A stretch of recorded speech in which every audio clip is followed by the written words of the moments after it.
बिस्मिल्लाहिर्रहमानिर्रहीम। शुरू अल्लाह के नाम से जो बहुत मेहरबान और नहायत रहम करने वाला है। अस्सलामुअलैकुम, आपको मेरे चैनल में खुश आमदीद। उम्मीद करती हूँ कि आप सब खैरियत से होंगे। मार्च के महीने की एक खुशगवार दोपहर में दिन आहिस्ता आहिस्ता ढल रहा था। इंतहाई नर्म और लतीफ़ धूप ने हर चीज़ को अपनी लपेट में लिया हुआ था। शहर के बस स्टॉप पर बसों से कुछ दूर एक संजीदा और पुरवकार आदमी खड़ा होता है। वह चुपचाप लोगों को बस में सवार होते हुए देख रहा होता है। बस स्टॉप पर मामूल की चहल पहल होती है। इतने में एक नौजवान औरत उस आदमी के पास आती है। वो अपने चेहरे और हुलिये से किसी अच्छी दरसगाह की तालिबा मालूम होती है। उसने हाथ में कुछ कागजात और फार्म उठाए होते हैं। वो उस आदमी के पास आकर ठहरती है और अपनी बात का आगाज़ करती है। माफ़ कीजिएगा जनाब, मैं एक छोटा सा सर्वे कर रही हूँ और आपकी मदद चाहती हूँ। आदमी उससे पूछता है कि ये सर्वे किस चीज़ के मुतालिक है और वो इस सिलसिले में क्या मदद कर सकता है।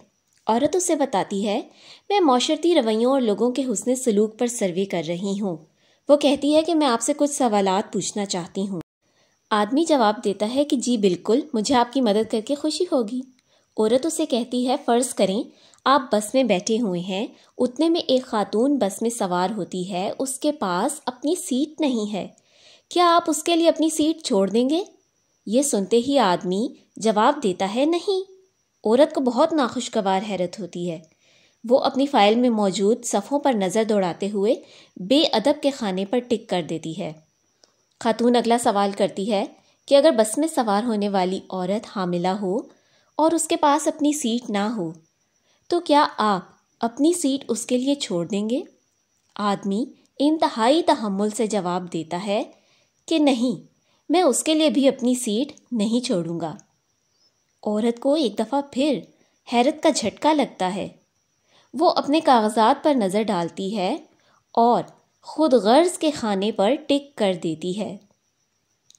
इसके बाद औरत उससे अगला सवाल करती है कि फ़र्ज़ करें जनाब, आप बस में बैठे हुए हैं और इतने में एक औरत तशरीफ़ लाती है जिसके पास अपनी खुद की सीट नहीं है और वो औरत एक ज़ईफ़ और बुज़ुर्ग खातून है। तो क्या आप उनके लिए अपनी सीट छोड़ देंगे?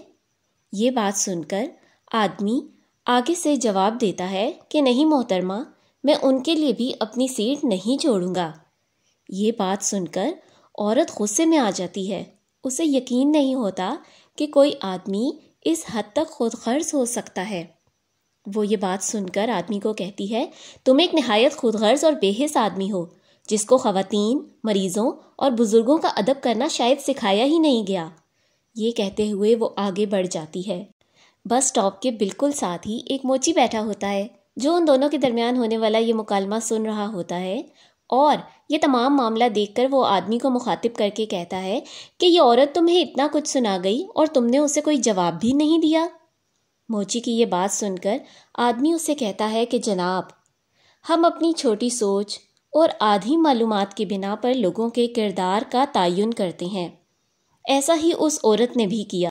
इस औरत ने भी नामुकम्मल मालूमात की बिना पर मुझे बदअखलाक, बेअदब और बेहिस जैसे अलकाबात से नवाज दिया। हालांकि अगर वो मुझसे इसकी वजह पूछती तो मैं उसे बताता कि मैं एक बस ड्राइवर हूँ और ये कि मैं किसी के लिए भी अपनी सीट नहीं छोड़ सकता। मेरे प्यारे बहन और भाइयों, ये तो एक कहानी है, लेकिन क्या हम सब एक दूसरे के किरदार और इखलाक के बारे में ऐसे ही अंदाजे कायम नहीं करते? क्या हम भी एक दूसरे के मामले में ऐसे ही गुमान में मुब्तला नहीं होते? हालांकि कुरान पाक की सूरह अल हुजरात में अल्लाह ताला ने साफ साफ फरमाया है कि बहुत ज़्यादा गुमान ना किया करो, क्योंकि बेशक कुछ गुमान गुनाह होते हैं। अगर आपको मेरी आज की वीडियो और ये कहानी पसंद आई तो मेरे चैनल को सब्सक्राइब करें। बहुत शुक्रिया।